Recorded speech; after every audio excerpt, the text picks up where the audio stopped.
Cumprimento a todos com a paz do nosso Senhor e Salvador Jesus Cristo. Aqui é o professor José Edmilson Júnior do canal Teológico, fazendo gravação para a aula de EBD, lição de número 10, a ser ministrada no dia 7 de setembro de 2025, ok? O tema, a expansão da igreja. A expansão da igreja. Então estaremos discutindo, debaixo da graça de Deus, acerca desse importante tema que diz respeito à marcha da igreja em cumprimento à ordenança do nosso Senhor e Salvador Jesus Cristo, ide por todo o mundo e pregar o evangelho a toda criatura. Como se deu então essa dinâmica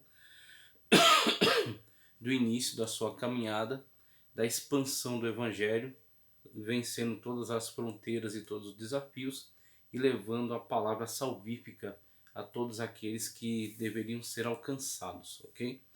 O texto áureo nos diz: mas os que andavam dispersos iam por toda a parte anunciando a palavra. E descendo Filipe à cidade de Samaria, lhes pregava a Cristo. Atos 8, versículos 4 e 5. Então temos aí esse texto de Atos que já deixa muito claro para nós a situação dos irmãos que estavam em Jerusalém naquele contexto e que, mediante uma situação de grande perseguição, se dispersaram, foram caminhando pelas terras, mas adotaram uma postura vencedora, uma postura aguerrida. Mesmo eles sendo intensamente perseguidos, não entenderam que esse era motivo de murmuração ou motivo de intimidação, mas se postaram de forma valorosa, indo pelas terras e anunciando Jesus Cristo, o único e suficiente Salvador.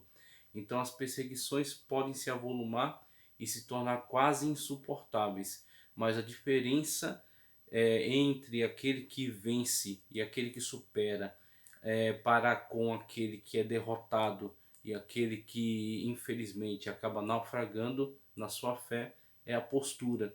Enquanto que um, mediante a situação de perseguição, mesmo assim não abre mão de pregar o evangelho, não abre mão de anunciar a Cristo Salvador, porque mesmo diante de grande perseguição se mostra valioso a pessoa bendita de Cristo Jesus, se mostra revigorado no Espírito Santo de Deus, se mostra com ousadia que é dada, pelo revestimento de poder do Espírito. Outros preferem murmurar, preferem reclamar, preferem se vitimizar e se esconder. Então é a postura que vai dizer se a luta e a perseguição terão vitória sobre você ou se você terá vitória sobre elas. E esses irmãos aqui deram grande demonstração de estarem completamente entregues na mão de Cristo Jesus, plenamente confiantes na sua ordenança, confiantes no seu poder, confiantes no seu espírito, e mesmo sendo perseguidos, tomaram a postura de se manter firmes e pregarem o evangelho nos lugares para onde estavam indo, fugindo da intensa perseguição. A postura deles fez com que a derrota fosse transformada em vitória, que a perseguição se tornasse uma força motriz para que a igreja agora, impulsionada, se expandisse, se espalhasse por todas as regiões daquele contexto, daquela época. A verdade prática: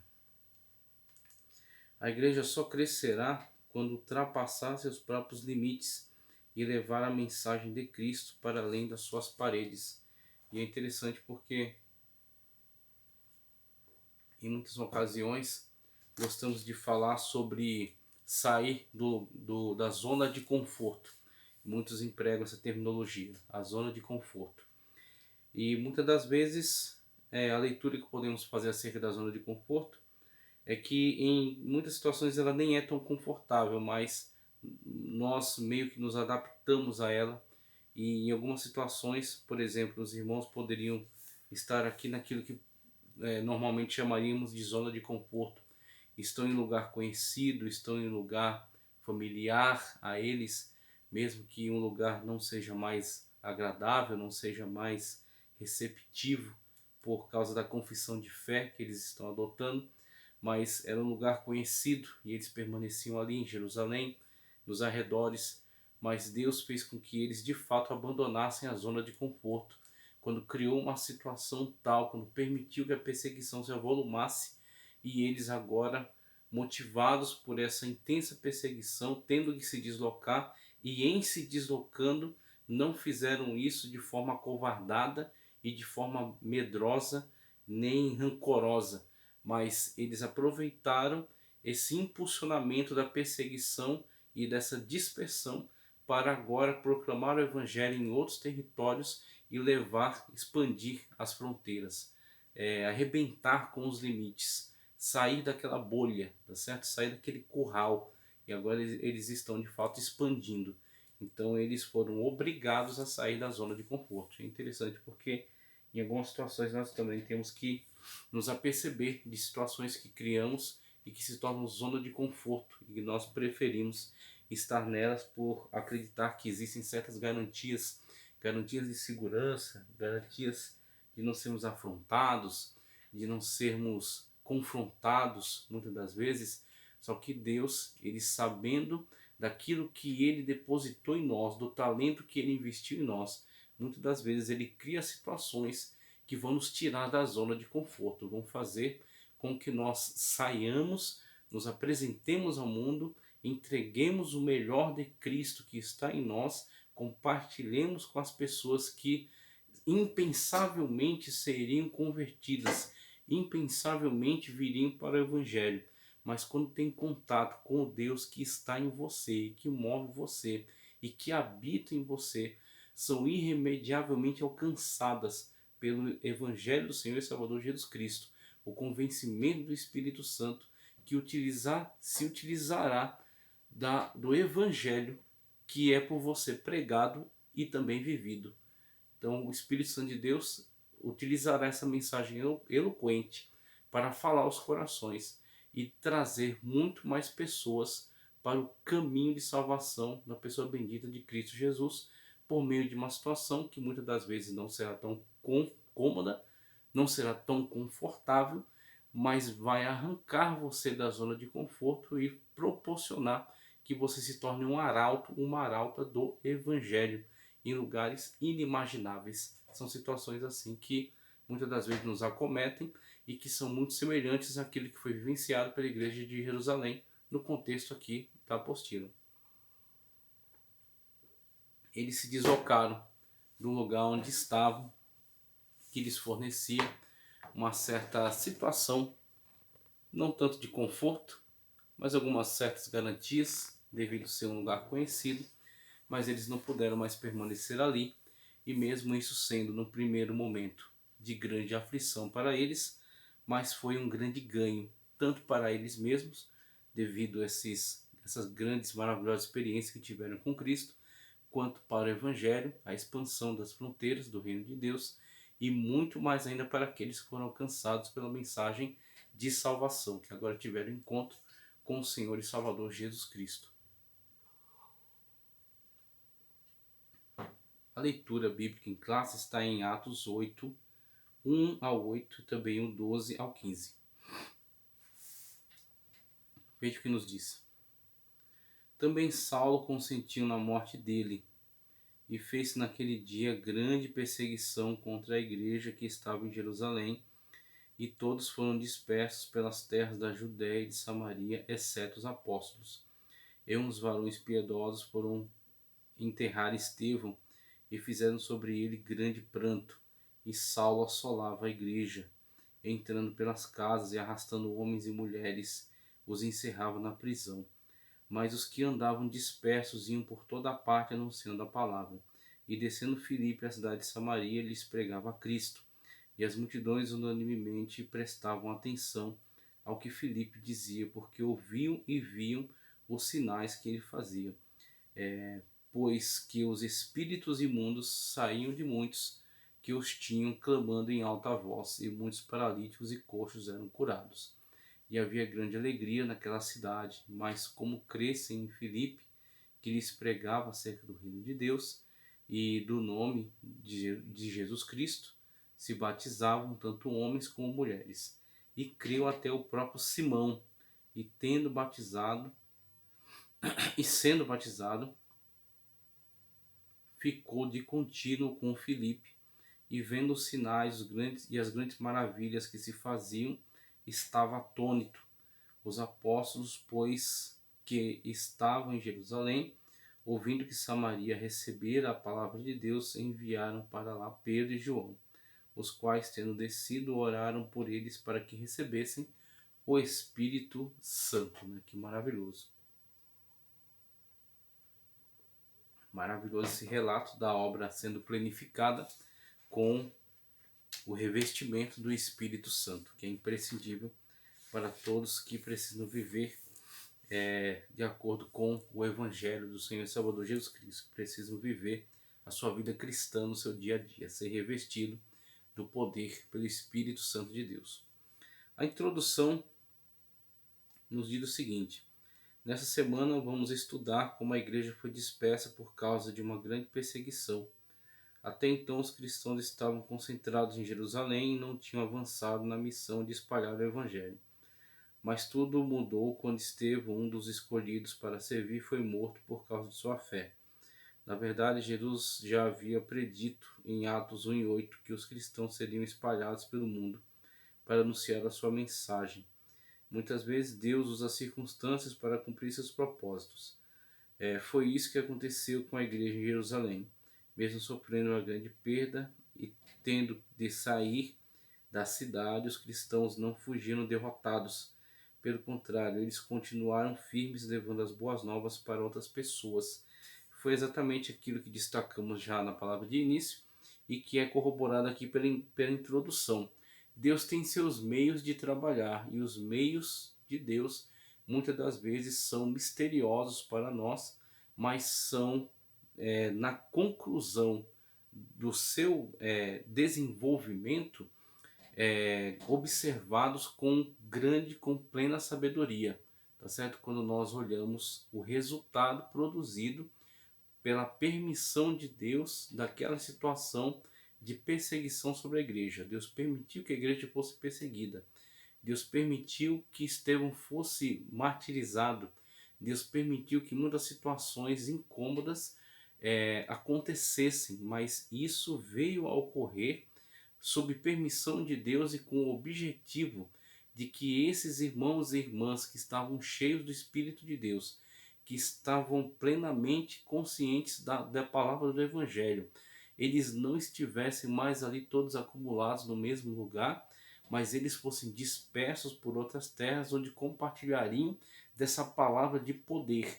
Eles não estavam indo de forma voluntária, tá certo? Eles não tinham interesse em se deslocar daquele lugar por ser uma zona de conforto, por estarem em um lugar conhecido, por não quererem enfrentar o desafio da descoberta de ir para terras estrangeiras, mas devido à situação ali ter um agravamento muito intenso e se tornar um ambiente muito desagradável, agora se tornou algo viável se deslocar dali para outros lugares. Então nós não entendemos o trabalhar de Deus. Muitas das vezes Deus trabalha nas situações mais inimagináveis. Quando nós acreditamos muitas das vezes estar sendo perseguidos intensamente e até levados a situações em que acreditamos que vamos ser derrotados, mas muitas das vezes Deus permite que situações tais ocorram para que nós venhamos a adotar a postura correta, para que nós venhamos a nos posicionar da maneira certa. E então nós vemos a mão de Deus operar através das nossas vidas. Quando nós, tomando a posição que Deus espera que nós tomemos, nós somos então revestidos e capacitados pela poderosa mão de Deus para realizar a sua obra de acordo com a sua vontade.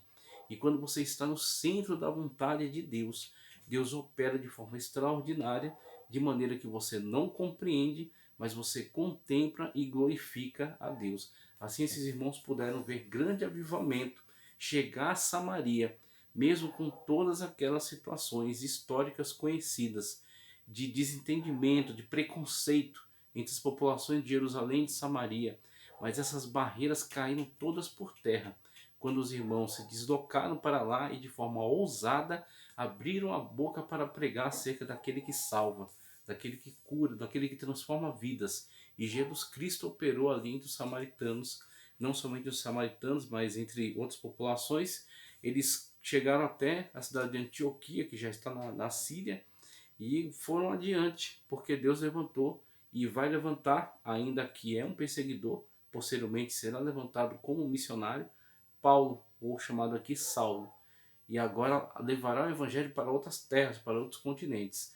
Assim é o trabalhar de Deus, é misterioso, nós não entendemos ele, tá certo?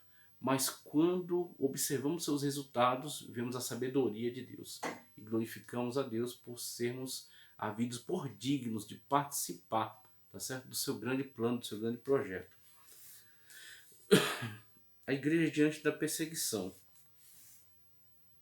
Embora perseguida, não fragmentada.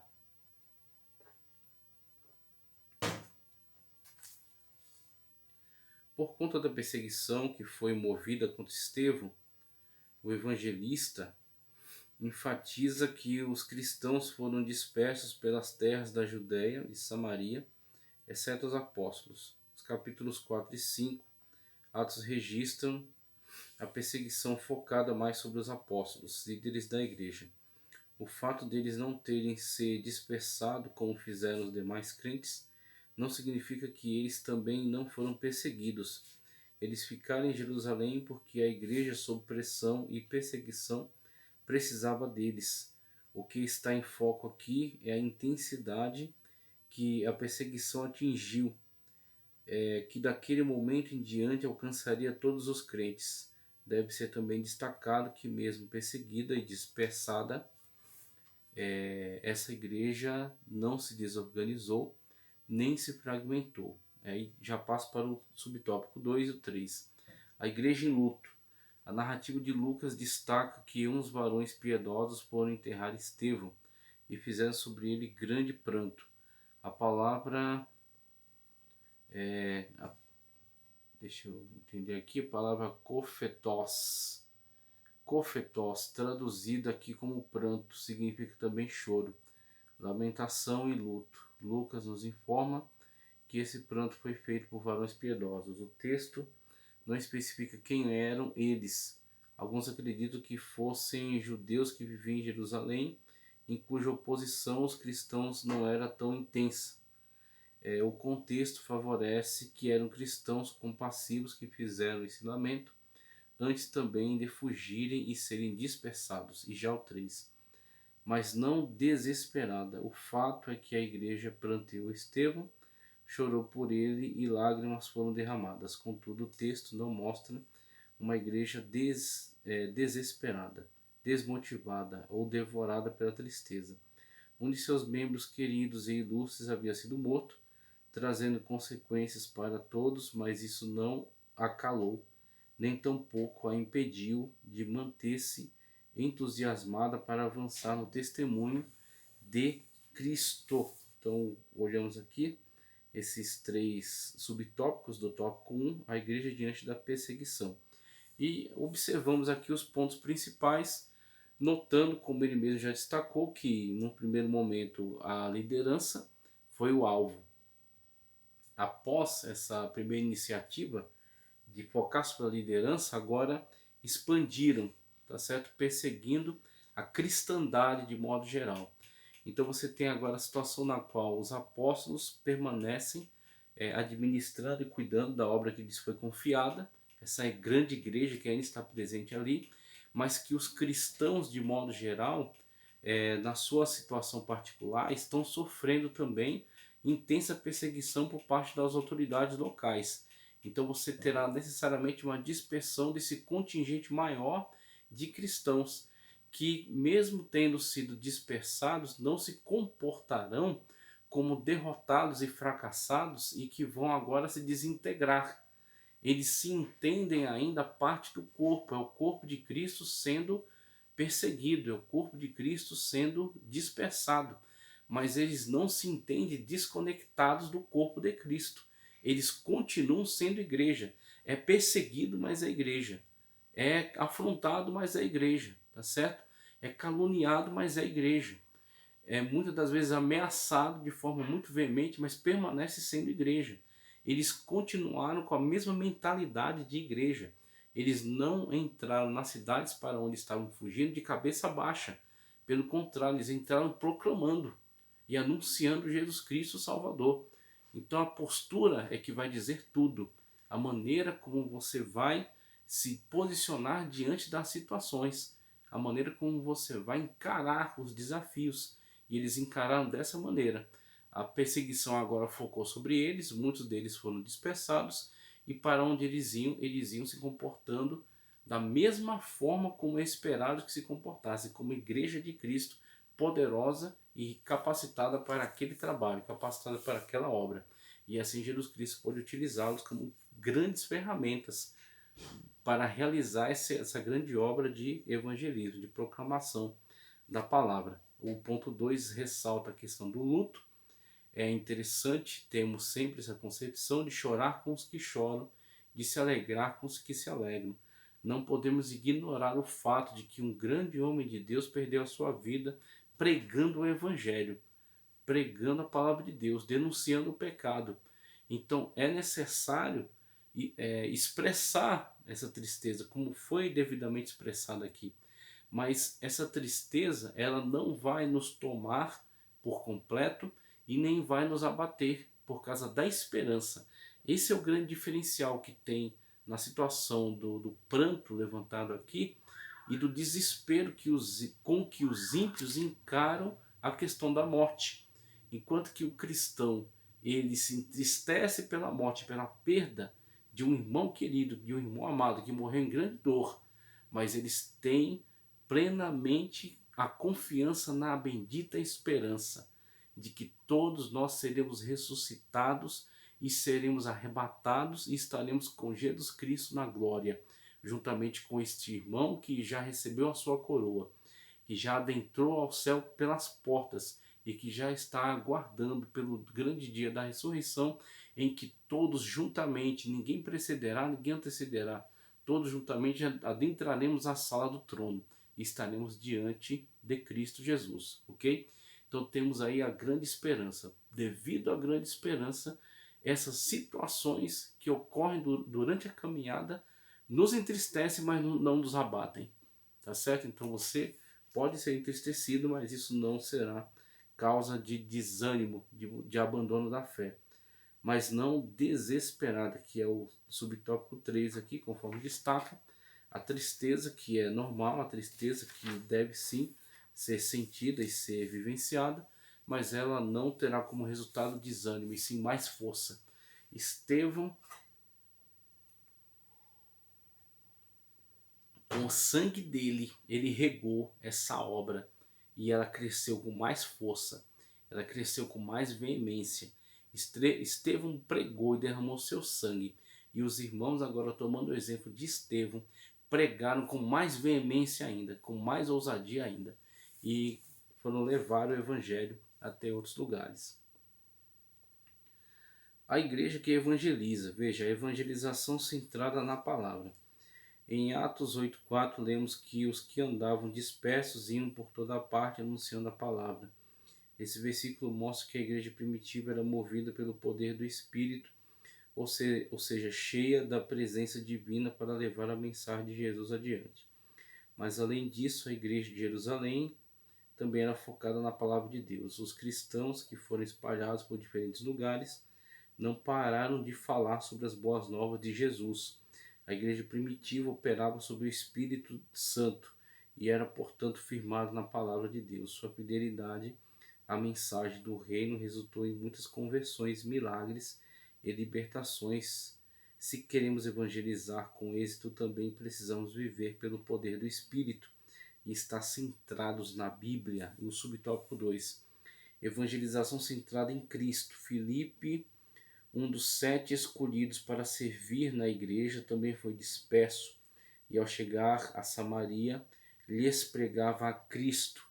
Atos 8,5. Como já vimos, um ministério bem-sucedido precisa ser fiel à palavra de Deus, mas também deve ser totalmente centrado em Jesus. Filipe não pregava ideias da moda, mas sim a mensagem da cruz. Cristo era o centro de sua pregação. Assim, a evangelização precisa ser focada em Jesus. Qualquer pregação que não tenha a cruz como base se torna vazia. É a mensagem da cruz que transforma vidas, trazendo cura, libertação e salvação. Foi por isso que a campanha evangelística de Filipe em Samaria teve tanto impacto. Muitas pessoas foram salvas e libertas, portanto, não devemos colocar nossa confiança em estratégias humanas, mas priorizar nossa ação no poder do Espírito e na força da palavra. Duas ênfases aqui que foram dadas o evangelismo. Qual é a metodologia de evangelismo adotada? E a metodologia aqui foi a pregação das boas novas de salvação. E o segundo subtópico é a ênfase na questão cristocêntrica. A sua pregação é a palavra de Deus. Por que isso é tão importante? Porque muitas das vezes nós nos perdemos em diferentes metodologias que muitas das vezes querem atrair as pessoas por meio de um tipo de mensagem que não é evangelho, prometendo coisas para elas cuja palavra de Deus não sustenta. Muitas das vezes você, para tentar atrair as pessoas, vai prometer que a vida dela agora vai ser maravilhosa, vai ser mar de rosas e vai dar tudo certo. Vai ser riqueza, prosperidade, poder. E muitas das vezes isso vai ser antagônico à pregação genuína do Evangelho, na qual a pessoa é chamada para arrependimento de pecados e ela se apresentar a Cristo como servo, tá certo? Como serva, se apresentar a Cristo para ser salvo por Ele mediante a graça divina e assim estar pronto para qualquer situação, quer seja uma situação de abastança, uma situação de fartura, uma situação maravilhosa, ou quer situações atribuladas, de dificuldade, de dor, de sofrimento, mas em todas elas ter certeza que a garantia da salvação está em Cristo Jesus. Então a mensagem do Evangelho precisa, e o evangelismo precisa estar focado, primeiro, pregação da palavra de Deus, do Evangelho de salvação. Segundo, qual é o objetivo desse evangelismo? Qual é o objetivo dessa ação? Qual será o destaque? Qual é o cerne? Gira em torno do que esse trabalho evangelístico, esse trabalho de expansão do reino de Deus? Ele gira em torno de uma denominação, de um denominacionalismo, de um nome denominacional, do seu próprio nome, da sua própria exaltação? Ou será que Cristo é o centro daquilo que você está fazendo? Será que o seu trabalho é verdadeiramente cristocêntrico? Se for, deve conduzir todas as pessoas à glória de Cristo, a glorificar e adorarem a Cristo, e não a um reconhecimento de suas obras, de seus méritos, de seus talentos. Você deve trazer todos à centralidade de Cristo Jesus, para que Cristo Jesus seja glorificado em tudo aquilo que você faz. Assim a igreja fez e obteve grande vitória, e assim nós também devemos fazer e glorificar a Deus por meio das nossas ações, por meio de nossa iniciativa. Desde que preguemos a palavra de Deus, estratégia é pregar a palavra, é a palavra que confronta o pecado, a palavra que chama para arrependimento, a palavra que chama para a salvação. E o objetivo é que Cristo seja glorificado em todos aqueles que são alcançados. O tópico 3 destaca que é a igreja que dá suporte à evangelização. E aí ele vai trazer subtópicos: o suporte da igreja, a igreja que discipula. Sem o recebimento do Espírito, o discipulado está incompleto. Quero já resumir essas partes aqui, a aula já está acabando. Esse subsídio aí para te auxiliar na ministração da sua aula, tomara que te dê importantes insights para que você possa comunicar a aula com poder. Veja, o suporte da igreja, no livro de Atos, lemos que os apóstolos, pois estavam em Jerusalém, ouvindo que Samaria recebera a palavra de Deus, enviaram para lá Pedro e João. Essa passagem mostra que a igreja de Jerusalém dava suporte e completo apoio ao trabalho. E mostra também a dinâmica de como isso é feito, né? Porque perceba uma coisa, quem produz ovelha é ovelha. Então você tem que ter essa máxima de uma forma muito tranquila na sua mente, que a expansão e o desenvolvimento da igreja, desde o seu início, como é apontado aqui, se dá por meio dos simples irmãos e irmãs. Então muitas das vezes nós ficamos gerando expectativas sobre pessoas que têm cursos e preparações acadêmicas e linguagem acadêmica e tudo mais. Não devemos menosprezar, Então, se há cursos preparatórios, devem ser aproveitados, devem ser utilizados. Se há pessoas com nível acadêmico, devem ser também engajadas na obra de Deus, são pessoas valiosas. Mas Deus, olhando para a sua obra, veja, ele deu primazia ao povo geral, ao povo de modo geral, tá certo? Pessoas na sua maior simplicidade. E por meio delas trouxe a proclamação do evangelho de salvação. Uma palavra de uma pregação simples que dizia acerca daquilo que Jesus Cristo havia feito na vida dela, que falava acerca daquilo que Jesus havia ensinado, sobre ele ser o caminho, a verdade e a vida, sobre o seu fardo ser leve, sobre ele ser a ressurreição e a vida, sobre ele ser a única porta de acesso a Deus. Palavras que Jesus Cristo ensinou e que eles haviam guardado no coração e agora comunicavam com a maior simplicidade. Tá certo? Da mesma forma como Jesus Cristo ensinou, em simplicidade. E assim também o crescimento da igreja. Pessoas simples, pessoas comuns, mas que se deixam ser usadas por Deus. Abrem a boca e pregam uma mensagem simples, e essa mensagem será potencializada por causa da pregação do Espírito de Deus aos corações. Ele pega essa tua palavra, essa tua pregação simples, e ele leva isso até o âmago do coração do pecador. E mesmo esse pecador sendo de alta formação acadêmica, ele, ouvindo essa simples palavra, é atingido por ela por meio da ação, da operação do Espírito Santo de Deus no coração dele. Tá certo? Isso que é extraordinário, que nós observamos aqui em Jerusalém e também na atualidade em nosso meio. A igreja que discipula, porque o discipulado não é somente comunicação de mensagens de pregação em massa, mas é um trabalho contínuo, é um trabalho continuado. Então vemos aqui a igreja que discipula, fala acerca da igreja que dá o devido acompanhamento para que a pessoa seja incentivada a prosseguir em crescimento, batizar-se e dar continuidade. Como é anunciado aqui, acerca do recebimento do Espírito Santo no subtópico 3. Os apóstolos foram para lá e completaram a missão, trazendo agora o revestimento de poder por meio do Espírito, sem o qual ninguém pode servir a Deus. Conclusão, nessa lição vimos como o Evangelho se espalhou rapidamente após a perseguição contra a igreja. Isso só aconteceu porque a mensagem cristã tinha um foco claro. A palavra de Deus e a cruz de Cristo. Sem Cristo e sem a Bíblia não há Evangelho. A Bíblia não destaca os métodos que Filipe usou para evangelizar Samaria, mas enfatiza o poder do Espírito e da palavra de Deus. Este é o exemplo que devemos seguir. Muito obrigado. Que Deus continue te abençoando poderosamente. Curta esse vídeo, compartilhe, inscreva-se no canal e que Deus continue te abençoando e te usando poderosamente em nome de Cristo Jesus.